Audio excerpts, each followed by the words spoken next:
12ஆம் வகுப்பு கணிதம் அலகு 6 வெக்டர் இயற்கணிதத்தின் பயன்பாடுகள் பயிற்சி 6.4 4ஆம் கணக்கு பார்க்கலாம். 5, 6, 7 மற்றும் 7, 9, 13 என்ற புள்ளிகள் வழியாக செல்லும் நேர்கோட்டின் திசை கொசைன்களை காண்க. மேலும் கொடுக்கப்பட்ட இவ்விரு புள்ளிகள் வழியாக செல்லும் நேர்கோட்டின் துணையலகு வெக்டர் சமன்பாடு மற்றும் கார்ட்டீசியன் சமன்பாடுகளை காண்க என கேட்கப்பட்டுள்ளது. வினாவில் கொடுக்கப்பட்டிருக்கக்கூடிய இரண்டு புள்ளிகளையும் ஏ வெக்டார் மற்றும் பி வெக்டார்னு எடுக்கலாம். இரு புள்ளிகளையும், அதாவது வெக்டர் சமன்பாடு எழுதுவதற்கு. இதை கார்ட்டீசியன் சமன்பாடு எழுதணும்னா x1 y1 z1 x2 y2 z2ன்னு எடுக்கலாம். இரண்டு புள்ளிகளில் எதை வேணாலும் நம்ம முதல் புள்ளியாகவும் இரண்டாவது புள்ளியாகவும் மாறி எடுக்கலாம். இப்போ வெக்டர் சமன்பாடு எழுதுவதற்காக வினாவில் அமைந்திருக்கக்கூடிய முதல் புள்ளி ஏ வெக்டார்னு எடுக்கிறோம். ஏ வெக்டார் எனும் பொழுது 5 i cap plus 6 j cap plus 7 k cap.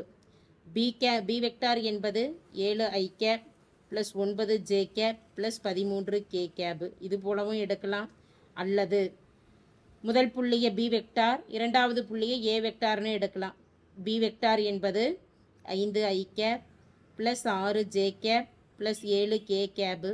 இரண்டாம் புள்ளியை ஏ வெக்டார்னு எடுத்து 7 i cap plus 9 j cap plus 13 k கேப்னு குறிப்பிடலாம்.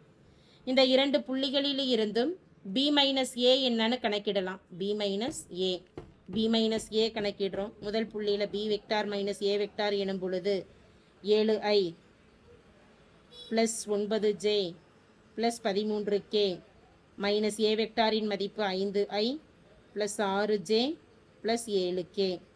7i மைனஸ் 5i எனும் பொழுது 2i, 9 மைனஸ் 6 எனும் பொழுது ப்ளஸ் 3j, 13 மைனஸ் 7 எனும் பொழுது மதிப்பு ப்ளஸ் 6k ஆகும். இது b மைனஸ் ஏ. இந்த b மைனஸ் ஏவில் இருந்து r எண்ணளவு மதிப்பு கணக்கிடலாம். திசை கொசைன்கள் கணக்கிடுவதற்காக நமக்கு எண்ணளவு மதிப்பு தேவை. இதை இரண்டாவது ஒன்றுக்கு b மைனஸ் ஏ கணக்கிடுறோம் அப்படின்னா இதே புள்ளிகள் தான் ஏவும் பியும் நமக்கு மாறுபடும். அப்படிங்கிறப்ப மதிப்புகள் மாறாது, குறிகள் மட்டும் மாறும். எனவே அடுத்த மற்றொரு b மைனஸ் ஏவானது minus 2i minus 3j minus 6k என அமையும். r என்பது b மைனஸ் ஏவின் மட்டு மதிப்பு root of 2 square plus 3 square plus 6 square. Root of 2 பெருக்கல் 2 4, 3 பெருக்கல் 3 9, 6 பெருக்கல் 6 36. 36 ப்ளஸ் 4 40, 40 ப்ளஸ் 9 49. எனவே ஆரின் மதிப்பு 7 ஆகும். ஆரின் மதிப்பு 7 எண்ணளவு மதிப்பு. இதே மற்றொரு புள்ளி b மைனஸ் ஏலேருந்து r கணக்கிடுறோம் அப்படின்னா இதே மதிப்புகள் தான். மைனஸ் 2 மைனஸ் 3 மைனஸ் 6 வர்க்கப்படுத்தும் பொழுது மைனஸ் என்னவாயிடும், ப்ளஸ்ன்னு ஆகிடும். எனவே ஆரின் மதிப்பு அதே 7 தான் கிடைக்கும். முதலில் கணக்கிட வேண்டியது திசை கொசைன்கள். திசை கொசைன்களானது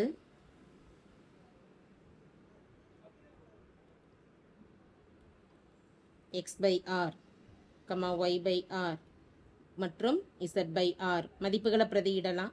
எக்ஸின் மதிப்பானது 2 பை ஆரின் மதிப்பு 7ன்னு கணக்கிட்டிருக்கிறோம். அடுத்து ஒய்யின் மதிப்பானது 3 பை 7, இசட்டின் மதிப்பானது 6 பை 7. இது ஒரு மதிப்பாக எடுக்கலாம்.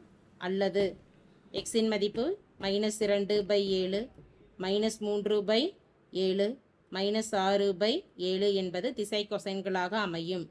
அடுத்து துணையலகு அல்லாத வெக்டர், துணையலகு வெக்டர் சமன்பாடு கேட்கப்பட்டுள்ளது. துணையலகு வெக்டர் சமன்பாடானது r vector equal to A vector plus T பெருக்கல் B vector minus A vector, T பெருக்கல் B vector minus A vector. A மற்றும் பி மைனஸ் ஏவின் மதிப்புகளை பிரதியிடலாம். r வெக்டார் என்பது ஏ வெக்டாரின் மதிப்பானது 5 i cap plus 6 j cap plus 7 k cap plus T பெருக்கல் B minus ஏவின் மதிப்பு 2i plus 3j plus 6k. இதே மற்றொரு துணையலகு வெக்டர் சமன்பாடு. r வெக்டார் ஏயின் மதிப்பு 7iன்னு இருக்குது. அந்த மதிப்பை பிரதியிடலாம். 7i ப்ளஸ் அடுத்த மதிப்பு 7i plus 9j plus 13k plus T பெருக்கல் minus 2i minus 3j minus 6k. இரண்டாவது ஒன்றில் இருக்கக்கூடிய மதிப்பில் அனைத்துமே மைனஸ் குறியில் இருக்கிறதுனால மைனஸை பொதுவாக வெளியில் எடுத்துட்டோம்னா மைனஸ் டி வெக்டார்னு மைனஸ் டின்னு அமையும். இந்த டி என்பது துணையலகு மதிப்பு, அதாவது துணையலகு மதிப்பாக இருக்கிறதுனால மைனஸாக இருந்தாலும் நம்ம என்னன்னு எழுதிக்கலாம்னா ப்ளஸ்ன்னே கொடுக்கலாம். எனவே R vector equal to 7i plus 9j plus 13k plus T பெருக்கல் 2i plus 3j plus 6k என்பது வெக்டார் சமன்பாடுகள் ஆகும்.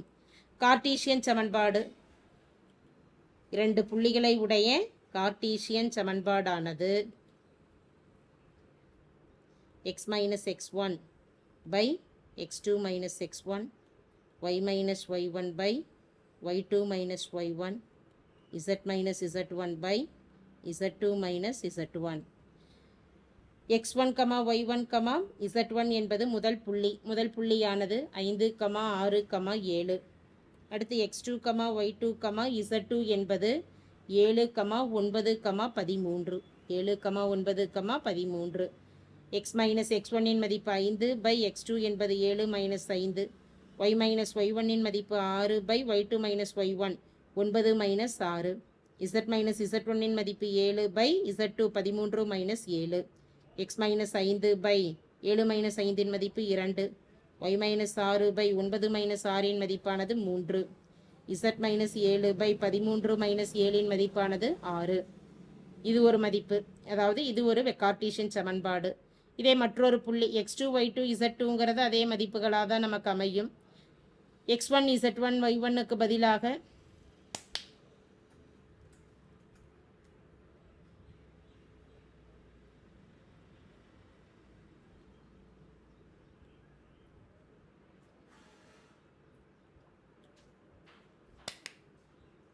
மற்றொரு கார்ட்டீசியன் சமன்பாடானது x1, y1, z1 என்பது 7, 9, 13.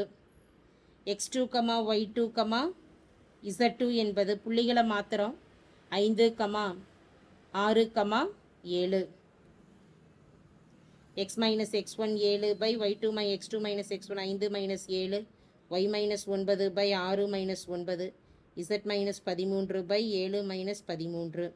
x minus 7 by 5 minus 7 இன் மதிப்பு minus 2, y minus 9 by 6 minus 9 இன் மதிப்பு minus 3, z minus 13 by 7 minus 13 இன் மதிப்பானது minus 6.